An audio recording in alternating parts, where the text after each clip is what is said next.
Efa miditra amin'ny fampiasana ny haitao araka-azy mirindra ny paositra malagasy amin'izao fotoana izao fa tsy mijanona amin'ny asa na hafantarana azy hatramin'izay. Miroso amin'ny famolavolana sy fanomanana ireo tolotra vaovao mifandraika amin'izany izy ireo ho amin'ny fanatsarana ny fiainam-bahoaka ka amin'ny alalan'ny carte bancaire prépayé manomboka izao no andoavana ny karama ny mpiasa am-panjakana. Fantatra izany nandritra ny fivoriana roa andro niarahana tamin'ireo chef d'agence avy amin'ny faritra Alaotra Mangoro, Atsinanana ary Analanjirofo teto Toamasina. Teto ireo chef d'agence rehetra ireo nanaovana izay niara nanao izay tomanezaka izay ary indrindra ihany koa niara nijery nanomana sahady ny ezaka izay tsy maintsy hotratrarina amin'ny taona ho avy 2022 io. Izay ny antony voalohany nahatongavana teto.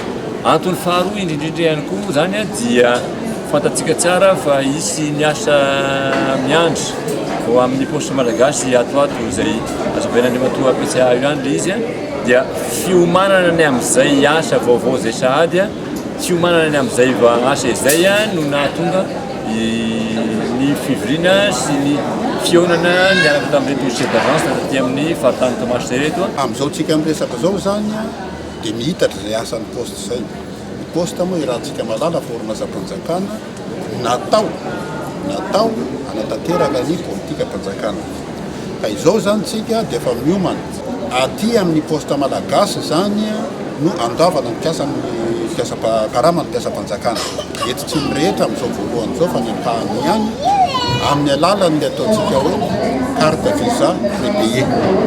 Io zany dia tombontsoa lehibe sy goavana amin'ny mpiasa-mpanjakana satria azo ampiasaina izy io n'aiza n'aiza eto Madagasikara amin'ireo masovo ny poste malagasy miisa 300 manerana ny nosy tany amin'ny farany atsimo tany amin'ny farany avaratra ary azo ireo mpiasa ampiasaina koa io raha ivoaka ny ivelany izy amin'ireo firenena efa 200 latsaka kely izay manaiky ny carte visa.